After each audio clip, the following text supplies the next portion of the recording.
નમસ્કાર દોસ્તો, હું છું રશ્મિ આહિર। આજકાલ દેશમાં પાન કાર્ડની ચર્ચાએ જોર પકડ્યું છે। પાન કાર્ડ એક એવું કાર્ડ છે કે જેના વગર આપણે કોઈ જ કામ નથી કરી શકતા। પાન કાર્ડથી ઇન્કમ ટેક્સ રિટર્ન ભરાય છે, ઇન્કમ ટેક્સ ભરાય છે અને બેંકના નાના મોટા કામમાં પણ પાન કાર્ડની જરૂર પડે છે। પરંતુ હવે કેન્દ્ર સરકારે પાન કાર્ડ 2.0 કાઢ્યું છે।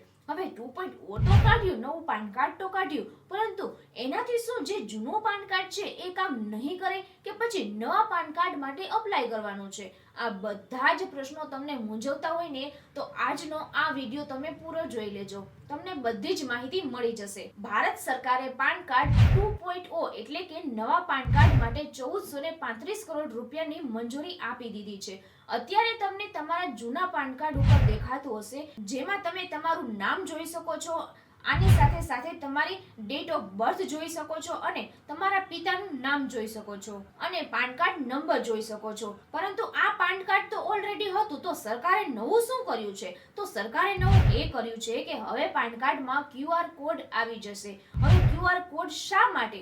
તો હવે QR કોડ આપણને બધાને ખબર છે કે ડિજિટલ યુગનો જમાનો આવી ગયો છે, બધી જ વસ્તુ ડિજિટલ થવા માંડી છે, એટલા માટે થઈને હવે QR કોડ પાન કાર્ડમાં નાખવામાં આવશે, જેનાથી તમારી બેંકની જેટલી પણ હિસ્ટ્રી છે ને એ QR કોડમાં છપાઈને આવી જશે અને QR કોડથી આરામથી તમારી ઇન્કમની જે ડિટેલ્સ છે એ જાણવી હોય ને તો એમાં પણ મદદરૂપ થશે। તો હવે શું નવા પાન કાર્ડ માટે આપણે અપ્લાય કરવાનું છે કે પછી આ જૂનું પાન કાર્ડ છે એ ચાલશે જ નહીં, માન્ય જ નહીં રહે? તો ના, એવું બિલકુલ નથી। તમારી પાસે જે પાન કાર્ડ છે એ માન્ય જ છે અને આગળના સમયમાં પણ એ માન્ય રહેશે, તમારે કશું જ કરવાની જરૂર નથી। પરંતુ હવે સરકારને જો તમને નવું પાન કાર્ડ આપવાનું હશે ને, QR કોડ વાળું પાન કાર્ડ આપવાનું હશે ને, તો ચોક્કસ એ તમને ફ્રી ઓફ કોસ્ટ એટલે કે મફતમાં તમારા ઘર સુધી પહોંચાડી દેશે। બાકી જે વ્યક્તિએ હવે આગળના સમયમાં નવા પાન કાર્ડ માટે અપ્લાય કરવાના છે એમને બે પાન કાર્ડ મળશે, એક તો ફિઝિકલી જે અત્યારે તમારી પાસે છે એવું અને એક ડિજિટલી જેમાં ઓલરેડી QR કોડ હશે। બંનેમાં QR કોડ તો હોવાનો છે, પરંતુ હવે ફિઝિકલી એ પણ એક મળશે અને એક ડિજિટલી પણ મળશે। અત્યારે તમારી પાસે જે પાન કાર્ડ છે ને એના ઉપયોગની શરૂઆત 1972 માં થઈ ગઈ હતી, એટલે કે 1972 થી આ પાન કાર્ડ ચાલે છે અને ઇન્કમ ટેક્સ ની કલમ 139A હેઠળ જારી કરવામાં આવ્યું હતું। જો આપણા દેશમાં પાન કાર્ડ કેટલા છે એની જો વાત કરીએ ને તો 78 કરોડ લોકો પાસે અત્યારે પાન કાર્ડ છે અને લગભગ આપણા દેશની 98% વસ્તી પાસે અત્યારે પાન કાર્ડ છે। તમને જણાવી દઉં કે પાન કાર્ડ નંબર એ 10 અંકોનો આલ્ફા ન્યુમેરિક ઓળખનો પુરાવો છે કે જે આવકવેરા વિભાગ દ્વારા જારી કરવામાં આવે છે। પાન કાર્ડ નંબર દ્વારા આવકવેરા વિભાગ કોઈ પણ વ્યક્તિના ઓનલાઈન અથવા તો નાણાકીય વ્યવહારો ઉપર નજર રાખી શકે છે।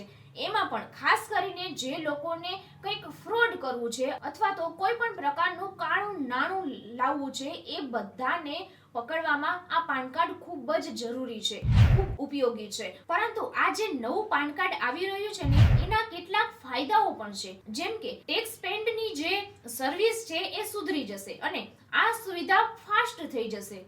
નવા પાન કાર્ડમાં તમારે જો નવું એપ્લાય કરવું છે એટલે કે કોઈ વ્યક્તિએ પહેલીવાર અપ્લાય કરે છે તો એમને જે પ્રોસેસ કરવાની હોય છે એ સરળ બની જશે, જે ફ્રોડ કરે છે એમને પકડવામાં પણ સરળતા રહેશે।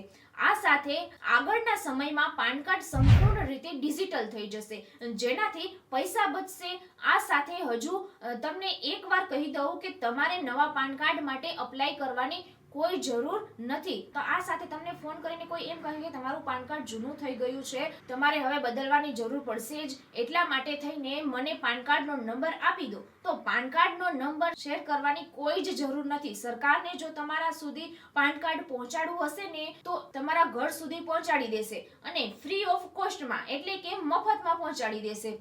એના માટે કોઈ પણ પ્રકારનો ચાર્જ તમારે આપવાની જરૂર બિલકુલ નથી અને જો કોઈ વ્યક્તિ તમારી પાસે પાન કાર્ડ નંબર માંગે છે તો બિલકુલ નથી આપવાનો। એ ડિજિટલ સ્કેમર્સ પણ હોઈ શકે છે કે જે તમારા બેંકના નંબર જાણી શકે છે, પાન કાર્ડ ઉપરથી તમારું બેંકનું ખાતું હેક કરી શકે છે અને તમારું ખાતું ઝીરો પણ કરી શકે છે। એટલા માટે થઈને આવા કોઈ પણ પ્રકારના કોલથી સાવધાન રહેજો। અને તમને ફરી એક વખત કહી દઉં છું કે જો સરકારને તમારા સુધી કાર્ડ પહોંચાડવું જશે તો આરામથી એ તમને પહોંચાડી દેશે. તમારે અપ્લાય કરવાની કોઈ જરૂર નથી. અને જ્યાં સુધી તમારી પાસે નવું પાન કાર્ડ નથી આવતું ત્યાં સુધી પૂરેપૂરી રીતે તમારી પાસે અત્યારે જે પાન કાર્ડ છે એ માન્ય રહેશે જ. વિડીયો પસંદ આવ્યો હોય તો વિડીયોને લાઈક કરો, શેર કરો અને હા, આવા જ ઇન્ફોર્મેટિવ વિડીયો જોવા માટે અમારી ચેનલને સબસ્ક્રાઇબ કરો. ધન્યવાદ.